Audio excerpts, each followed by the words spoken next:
Интеллектуальная игра «Казахша Квиз» пользуется широкой популярностью среди молодежи. В последние годы она стала площадкой, где собираются специалисты разных сфер.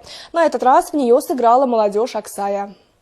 В рамках празднования 90-летия района 13 команд приняли участие в интеллектуальном конкурсе, организованном молодежным ресурсным центром и общественным объединением «Аксай Камкор» при поддержке отдела внутренней политики, продемонстрировав свои знания и смекалку. Квиз включает в себя несколько этапов. В честь 90-летия Бурлинского района мы проводим интеллектуальную игру «Казахша Квиз» среди специалистов, работающих в различных сферах. Мы пригласили на мероприятие участников из всех сел, компаний и школ района.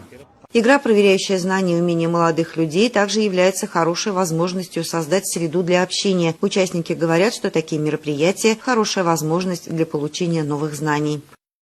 Игра была очень интересной, и сама организация на высоком уровне. Мы заняли 3-е место среди всех команд. Представляем Бурлинский колледж, и я думаю, что мы очень хорошо защитили честь нашей команды. Хочу выразить большую благодарность организаторам. Пусть будет больше таких интеллектуальных игр, которые мотивируют молодежь и углубляют наши знания.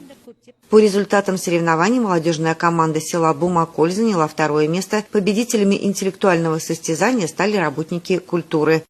Прежде всего, мы хотели выразить благодарность отделу внутренней политики и молодежному ресурсному центру, которые организовали сегодняшнюю интеллектуальную игру. Хотелось бы, чтобы больше было подобных конкурсов для молодежи. Планируется, что в дальнейшем данная игра будет проводиться с участием представителей рабочих профессий. Екатерина Шмидт, Марат Жумагалиев, Асылбек Абикенов, Акжаик Акпарат.